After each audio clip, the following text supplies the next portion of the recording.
welcome to Catalan News. The 10 jailed Catalan ministers and civil leaders will appear in court again this Friday. The Spanish Supreme Court has summoned them in order to revisit their preemptive imprisonment.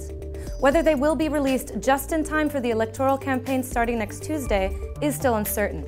But what is clear is that the incarcerations are once more a relevant part of the political debate, both in Catalonia and in Brussels. Here at Catalan News, we'll get you the latest on this, and we'll also find out more about a world-class Catalan architect firm. Let's begin. 8 Catalan ministers deposed by the Spanish executive have been now imprisoned for 4 weeks on charges of rebellion, sedition, and misuse of funds. 2 civil pro-independence leaders have also been behind bars for 1.5 months, also accused of sedition. All of them have been summoned to appear in court again. They might be released just before the electoral campaign. Their hearing on Friday might be their last chance to be freed before the December 21st election. The jailed ministers and civil leaders might be leaving prison as soon as this Friday. The Spanish Supreme Court has taken over the case and wants to rethink their preemptive imprisonments. That's why the judge in Madrid has summoned the ministers and civil leaders behind bars to appear in court. All of them will testify this Friday from 9:30 a.m. Several media reports speculate that the National Court's decision to jail them might be overruled. Most of the leaders incarcerated are candidates for the upcoming election, so their situation is even more in the centre of the debate as the campaign approaches. In fact, top candidates from President Puigdemont's ticket have emphasised it once more again today.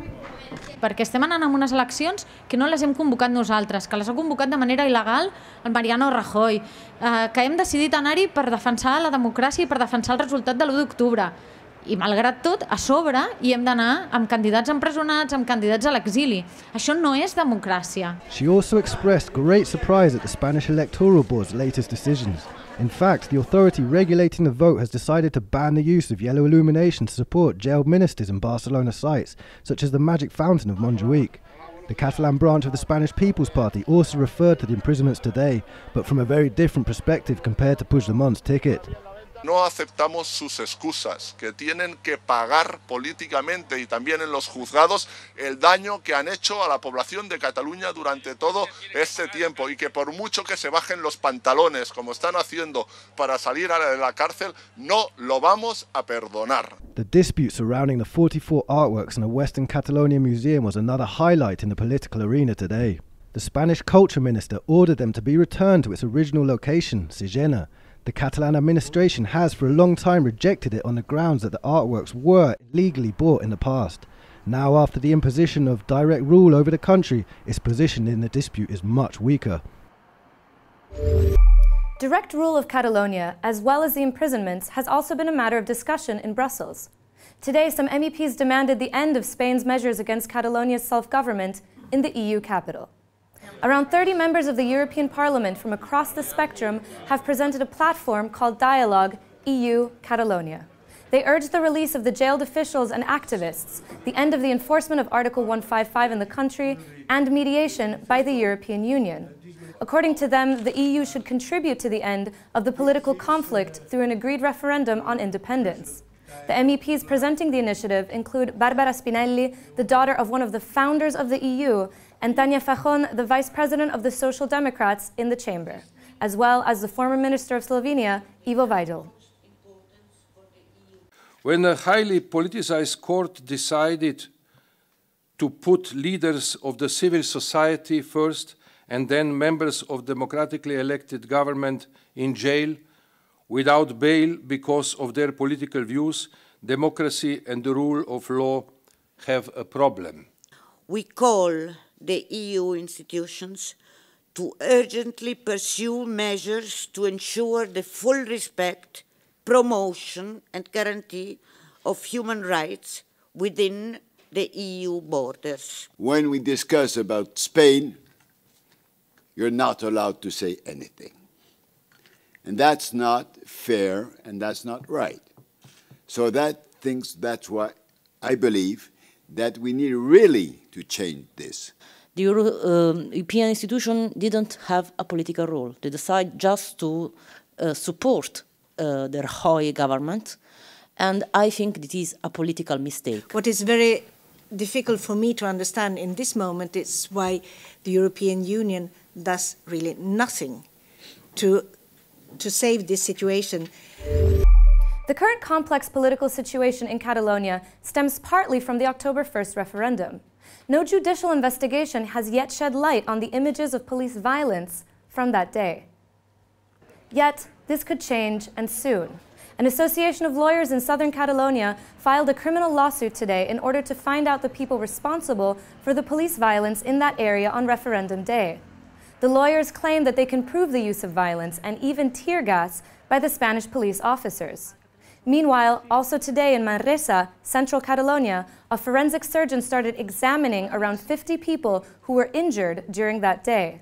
According to the Catalan Health Department, 1,066 people who went peacefully to polling stations ended up injured. Els advocats, els juristes, ens posem les mans al cap quan hi ha una lesió de drets d'aquesta manera, no? És a dir, no, perquè, al igual que s'està fent amb els delictes de rebel·lió, de sedició, d'incitació a l'odi, s'estan construint tipus penals, ara mateix, en temps real, que no estaven definits jurisprudencialment, i ens hi juguem molt tots. Perquè ens interessa sobretot veure quin dispositiu policial hi havia previst per aquest acte, per què es van concentrar en aquests municipis i no en uns altres, quines ordres van rebre d'autoritats governatives superiors i també quins agents directament van ser els que van causar aquests actes de força, al nostre entendre, desproporcionada. Let's move on now to society. There's good news in the health sector now, especially for lung cancer patients. A hospital in Girona, northern Catalonia, will be able to make faster diagnoses in cancer patients thanks to the installment of cutting-edge technology with money raised from a charity run. A hospital in Girona, northern Catalonia, has made a huge leap forward today in its treatment of lung cancer patients. Until now, samples from patients had to be sent to Barcelona. This led to delays in diagnosis and ultimately treatment. With the installation of this state-of-the-art equipment, the hospital is saving valuable time in the fight against lung cancer by carrying out a molecular analysis of altered genes on site. For the first time ever, the hospital will be able to make liquid biopsies. This will greatly reduce patients' discomfort, as they will no longer have to give tissue samples. La biòpsia líquida permet tenir informació com si fos una biòpsia de teixit, però amb el benefici de que no s'ha de fer cap cosa incruenta cap al pacient. Es guanyen temps, es guanyen dies. Aleshores crec que és molt bon fet el fet de també haver invertit aquí. This has been made possible with donations by the Oncoliga Foundation. The money came from donations made by teams participating in the OncoTrail Solidarity Race this year. With the new devices, the Trueta Hospital can study biomarkers of the samples and therefore improve diagnosis, allowing for better suited treatment. Although the tests are currently for lung cancer patients only, the technology allows for study of colon cancer and skin cancer. The whole Girona area will be able to benefit. And let's stay up north in the Catalan town of Olot. After winning the Pritzker, the so-called Nobel Prize of Architecture, a group of 3 Catalan architects is reflecting on how a relationship with buildings will evolve over the next 30 years. We look at their work and what gave them such recognition. A small architect firm in the tiny Catalan town of Olot was recognized this year with the biggest award in the field, the Pritzker Prize. Not only that, they broke the long-standing tradition of awarding solo architects, a list which includes names such as Norman Foster. The 3 founders of RCR Arquitectes have been working together for 3 decades. One of their new projects is representing Catalonia in the Venice Biennale in 2018. They are revisiting the works they've done, but also imagining those that are to come in the future. Són aquests 30 anys fent arquitectura i és el moment una mica com també fer el repàs de què s'ha fet, com s'ha arribat aquí, però una mica és dir, molt bé, aquests han set els 30, no? Els primers 30, i ara veiem què farem en els propers 30. No? Several exhibitions in Catalonia have looked into RCR Arquitectes' work in recent years. According to the Pritzker jury, their work fulfilled the traditional requirements of architecture for physical and spatial beauty in an admirable and poetical way. Yet the jury made the point of recognizing a local firm in a time of rampant globalization. What sets them apart, they said, is an approach that creates buildings and places that are both local and universal at the same time. Indeed, their works can be found both in Catalonia and abroad, such is the case of this library in Caen, Belgium, built by a riverside in a neighborhood long filled with abandoned factories. Overwhelmed by offers from countries such as China and the US, now they have to choose what projects appeal to them the most. Yet they do not plan to go big. There is a small office and it will stay as it is. And that's all for today. But before we go, we leave you with some images of some archaeological works in the medieval castle of Tàrrega in the west part of the country. Catalonia's heritage when it comes to castles is notorious. Actually, one of the several theories behind the word Catalonia comes from the French châtelain, or chateau owner. Thanks for following us, and see you tomorrow.